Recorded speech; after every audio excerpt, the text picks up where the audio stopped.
Welcome to news watch. ముందుగా headlines చూద్దాం. సింగవట్నం శ్రీ శ్రీ లక్ష్మీ నరసింహస్వామి వారిని దర్శించుకున్న మంత్రి జూపల్లి. మాదిగ విద్యార్థి యువ గర్జన.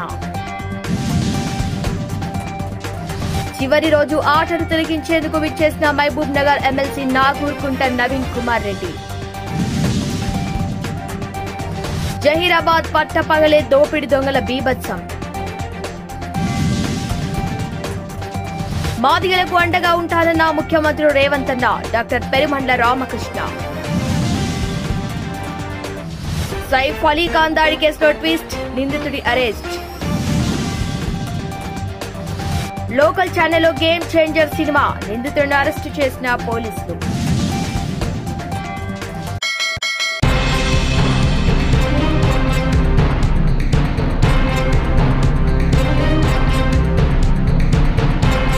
షాద్నగర్ నియోజకవర్గం కేశంపేట మండలం కొండారెడ్డిపల్లి గ్రామంలో గత 9 రోజులుగా జరుగుతున్నటువంటి క్రికెట్ ఐపీఎల్ సీజన్ 5 తుది దశకు చేరుకోవడం వల్ల ఆటను తిలకించేందుకు మహబూబ్ నగర్ ఎమ్మెల్సీ నవీన్ కుమార్ రెడ్డి మరియు బీఆర్ఎస్ పార్టీ సీనియర్ నేతలు శేఖర్ పంతులు, కానం ప్రేమ్ కుమార్ గౌడ్, కె దశరథ్ తదితరులు పాల్గొని క్రీడాకారులకు ఉత్సాహాన్ని నింపారు.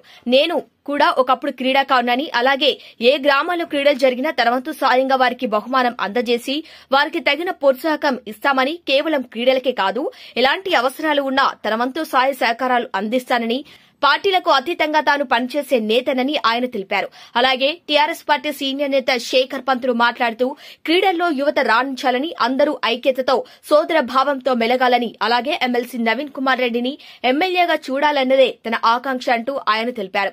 ఈ కార్యక్రమంలో మాజీ MPTC Koteshwar, Kondareddipalli party senior నేతలు శేఖర్ దంపతులు, కానం ప్రేమ్ కుమార్ గౌడ్, కె దశరథ్ తదితరులు పాల్గొన్నారు. ఒక గంట టైం కేటాయించారంటేనే టైం సరిపోదు. అలాంటిది ఒక 8 రోజుల నుంచి అప్రతిహతంగా మీరు క్రికెట్ టోర్నమెంట్ నిర్వహిస్తారు. ఇలాంటి ప్రోగ్రాంలకు నా వంతు సహాయ సహకారాలు ఎల్లప్పుడూ ఉంటాయి. అంటే నేను అన్నని అడిగిన ఎవరిని శేఖర్ పంతులు అన్న నా స్పాన్సర్ ఏమని అలాంటి మా దగ్గర కాంపిటీషన్ ఎక్కువ ఉంది, భవిష్యత్తులో ఖచ్చితంగా మిమ్మల్ని కూడా ఇన్వాల్వ్ చేస్తామని చెప్పారు. షాద్నగర్ నియోజకవర్గంలో ఏ విలేజ్లో ఎన్ని ప్రోగ్రాంలు పెట్టినా ఫస్ట్ ప్రైజ్ అనేది ఖచ్చితంగా నేనే ఇస్తా. ఆ అవకాశాన్ని నాకు కూడా కల్పించాలి. ఎందుకంటే నేను ఒక యువకుడిని, క్రీడా విషయాలు తెలిసిన దాన్ని. ఇదే విషయమైనది కాదు, బడులకు సంబంధించి గుడ్లకు సంబంధించి కూడా ఏదైనా ఉంటే నాకు చెప్తే దాన్ని కూడా సామరస్యపూర్వకంగా పరిష్కరిస్తాను. ఎందుకంటే గవర్నమెంట్ నుంచి ఏమవుతుంది అనేది ఎవరు మన చేతిలో ఉండదు. కానీ నా వంతు సహాయ సహకారాలు అంటే వ్యక్తిగతంగా నేను అన్నిటికీ చేయగలుగుతా. ఆ అవకాశాన్ని షాద్నగర్ నియోజకవర్గ ప్రజలు ముందు నాకు ఇవ్వాలని అని చెప్పి ఆశిస్తూ ఇంత చక్కటి ప్రోగ్రాం అరేంజ్ చేసిన కొండారెడ్డిపల్లి యువత అందరికీ మరొకసారి ధన్యవాదాలు. చెప్పడం జరిగింది. సాయంత్రం అంటే లేట్ అవుతుంది, వచ్చి మా పిల్లల్ని ఒకసారి పలకరించి వెన్ను తగ్గిపోండి. వీళ్ళంతా కూడా రేపు పొద్దున మీ సైనికులు. ఖచ్చితంగా మీరు ఈ తాలూకాకి నా మనస్ఫూర్తిగా కోరుకుంటున్నా, మీరు కాబోయే ఎమ్మెల్యే. ఇలా ఎవరికి కూడా సందేహం లేదు, మీరు ఎమ్మెల్యేగా ఈ ప్రాంత యువకులకి, ప్రజలకి ఎన్నో సేవలు అందియాలని మనస్ఫూర్తిగా కోరుకుంటూ మీరు మాకు అవకాశం ఇచ్చినందుకు ప్రత్యేక ధన్యవాదాలు తెలియజేసుకుంటూ ముగిస్తున్నాం. Thank you.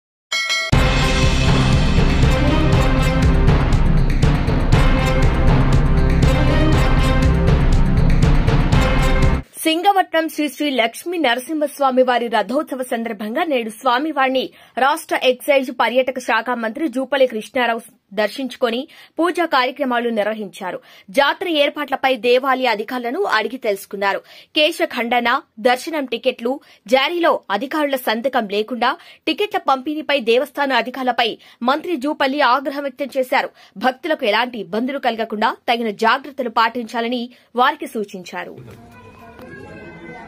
సంబంధించి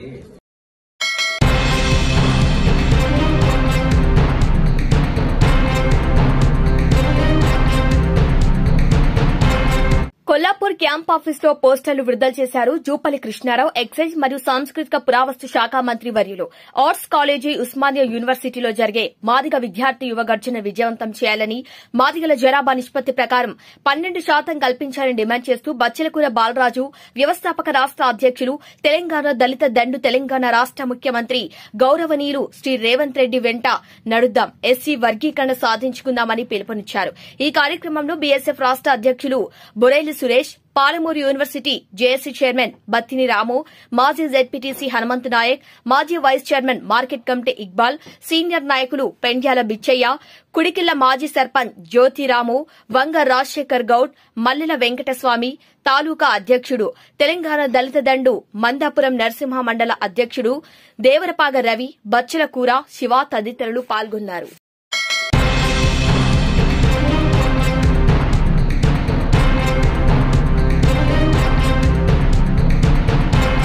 పట్టపగలే దోపిడీ దొంగలు బీభత్సం సృష్టించిన భయానక ఘటన జహీరాబాద్ బోర్డర్ కర్ణాటక రాష్ట్రంలోని బీదర్లో చోటు చేసుకుంది. స్థానిక ఎస్బీఐ ఏటీఎంలో డబ్బు జమ చేసేందుకు వెళ్తున్న వాహనాన్ని దోపిడీ దొంగలు అడ్డుకున్నారు.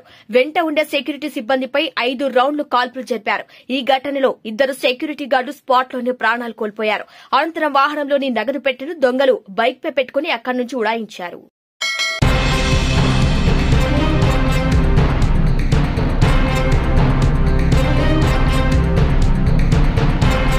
Congress party SC department senior నాయకులు డాక్టర్ పెరుమండ్ల రామకృష్ణ మాట్లాడుతూ ఢిల్లీలోని ఇందిరా పర్యావరణ్ భవన్ లో తెలంగాణలో ఉన్న వివిధ సమస్యల పరిష్కారం గురించి కేంద్ర మంత్రులను కలిసిన అనంతరం గౌరవ ముఖ్యమంత్రి వర్యులు రేవంత్ రెడ్డిని కలిసి మంత్రివర్యులు కొండా సురేఖ, మంత్రివర్యులు పొన్నం ప్రభాకర్, మంత్రివర్యులు పొంగులేటి శ్రీనివాసరెడ్డి గారులను కలిసి కలవటం జరిగిందన్నారు. ముఖ్యమంత్రి రేవంత్ రెడ్డి సుప్రీంకోర్టు ఇచ్చిన ఆదేశాల ప్రకారం వెంటనే మరియు జనాభా దమాషా ప్రకారం వర్గీకరణకు అనుకూలమని నిండు అసెంబ్లీలో చెప్పారు మరియు ఆ దిశగా చర్యలు తీసుకుంటున్నామన్నారు. కానీ కొందరు బీజేపీ నాయకులు, కొందరు బీజేపీతో పొత్తు పెట్టుకున్న నాయకులు, కొందరు కనబడకుండా బీజేపీతో రాయబారాలు నడిపే నాయకులు, కొందరు బీజేపీ మనువాద తొత్తులు వర్గీకరణ పేరుతో కాంగ్రెస్ పార్టీ పైన, రేవంత్ రెడ్డి పైన అనుచిత వ్యాఖ్యలు చేస్తున్న వారిని డాక్టర్ పెరుమండ్ల రామకృష్ణ మాదిగ తీవ్రంగా హెచ్చరించారు. మాదిగలకు అన్ని రకాలుగా తోడుంటానన్న ముఖ్యమంత్రి రేవంత్ రెడ్డికి ధన్యవాదాలు తెలిపారు. ఈ కార్యక్రమంలో Madiga Hakkula Dandora polit bureau chairman, retired gazetted head master Kommula Babu తదితరులు పాల్గొన్నారు.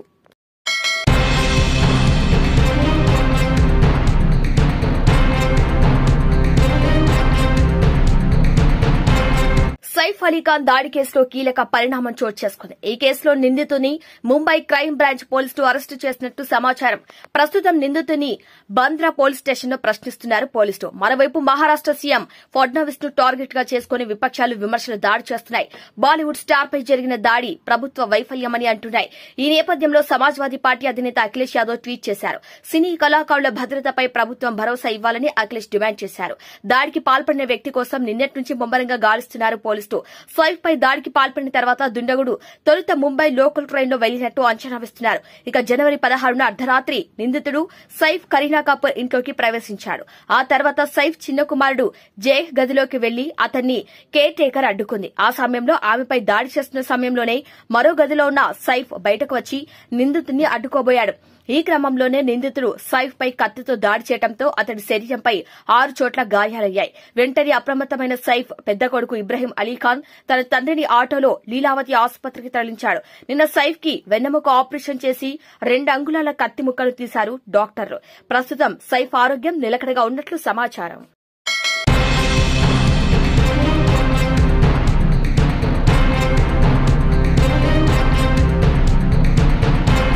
Mega power star Ram Charan ప్రధాన పాత్రలో డైరెక్టర్ శంకర్ తెరకెక్కించిన సినిమా గేమ్ చేంజర్.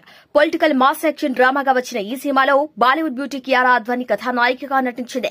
అలాగే ఇందులో అంజలి, శ్రీకాంత్, ఎస్జే సూర్య కీలక పాత్రలు పోషించిన సంగతి తెలిసిందే. సంక్రాంతి కానుకగా భారీ అంచనాల మధ్య జనవరి 10న ఈ సినిమా థియేటర్లో విడుదలై మంచి రెస్పాన్స్ అందుకుంది. ఇక ఇందులో చరణ్ నటనపై ప్రశంసలు వచ్చాయి. కానీ సోషల్ మీడియాలో ఈ సినిమాపై ఎక్కువగా నెగిటివిటీయే ప్రచారం చేస్తున్నారు. ఓవైపు గేమ్ చేంజర్ సినిమాకు థియేటర్లో పాజిటివ్ రివ్యూస్ వస్తుండగా నెట్టింట మాత్రం కొందరు ఆకతాయిలు ట్రోల్స్ చేస్తున్నారు. ఈ క్రమంలోనే మొదటి రోజే హెచ్డీ ప్రింట్ పైరసీ చేసి నెట్టింట రిలీజ్ చేశారు. ఆన్లైన్ పైరసీ జరిగినా అటు సినిమాపై నెగిటివ్ ప్రచారం జరిగినప్పటికీ థియేటర్లో మాత్రం విజయవంతంగా దూసుకుపోతుంది. అలాగే భారీగా వసూలు కూడా రాబడుతుంది. మొదటి రోజే 186 కోట్ల గ్రాస్ రాబట్టింది. ఇక ఇదిలా ఉంటే గేమ్ చేంజర్ సినిమాను సంక్రాంతి పండగకి లోకల్ టీవీలో రిలీజ్ చేశారు. దీంతో ఫ్యాన్స్ ఆగ్రహం వ్యక్తం చేశారు. ఏపీలోని ఓ లోకల్ ఛానల్లో ఈ సినిమా పైరసీ కాపీని ప్రసారం చేయడం అంతటా చర్చనీయాంశమైన విషయం తెలిసిందే. దీనిపై చిత్ర యూనిట్ సైబర్ క్రైమ్ పోలీసులను ఆశ్రయించింది. ఈ మేరకు కేసు నమోదు చేసుకున్న గాజువాక పోలీసులు దర్యాప్తు జరిపి తాజాగా ఆ ఛానల్ నిర్వాహకులను అరెస్టు చేశారు. సైబర్ క్లూస్ టీం ఆ టీవీ ఛానల్ పై దాడి చేసి సామాగ్రిని స్వాధీనం చేసుకున్నారు. అలాగే ఛానల్ నిర్వాహకులపై ఎఫ్ఐఆర్ నమోదు చేశారు. ఇక గేమ్ చేంజర్ సినిమాను తమ ప్రాంతంలోని ఓ లోకల్ ఛానల్లో ప్రచారం చేస్తున్నారంటూ ఓ నెటిజన్ సోషల్ మీడియాలో పోస్ట్ చేశాడు. అంతేకాదు అందుకు సంబంధించిన స్క్రీన్ షాట్ సైతం షేర్ చేశాడు. దీనిపై సినీ ప్రముఖులు మెగా అభిమానులు ఆగ్రహం వ్యక్తం చేశారు. సినిమా వెనుక కొన్ని వేల మంది శ్రమ దాగి ఉంటుందని, పైరసీ కాపీని ప్రదర్శించడం మంచి పద్ధతి కాదని, ఎంతో మంది నష్టపోతున్నారని ఆందోళన వ్యక్తం చేశారు.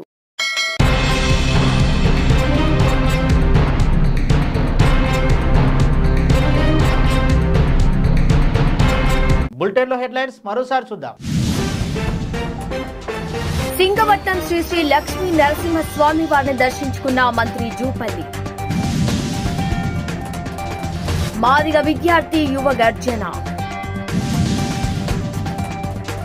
చివరి రోజు ఆటను తొలగించేందుకు విచ్చేసిన మహబూబ్ నగర్ ఎమ్మెల్సీ నాగూర్కుంట నవీన్ కుమార్ రెడ్డి. జహీరాబాద్ పట్టపగలే దోపిడి దొంగల బీభత్సం. మాదిగలకు అండగా ఉంటానన్న ముఖ్యమంత్రి రేవంత్ అన్న డాక్టర్ పెరుమండ్ల రామకృష్ణ. సైఫ్ అలీ ఖాన్ దాడి కేసులో ట్విస్ట్, నిందితుడి అరెస్ట్. లోకల్ ఛానల్లో గేమ్ చేంజర్ సినిమా నిందితుడిని అరెస్టు చేసిన పోలీసులు. ఇప్పటివరకు అప్డేట్స్ మరో బులెటిన్లో మళ్ళీ కలుద్దాం. చూస్తూనే ఉండండి న్యూస్ వాచ్.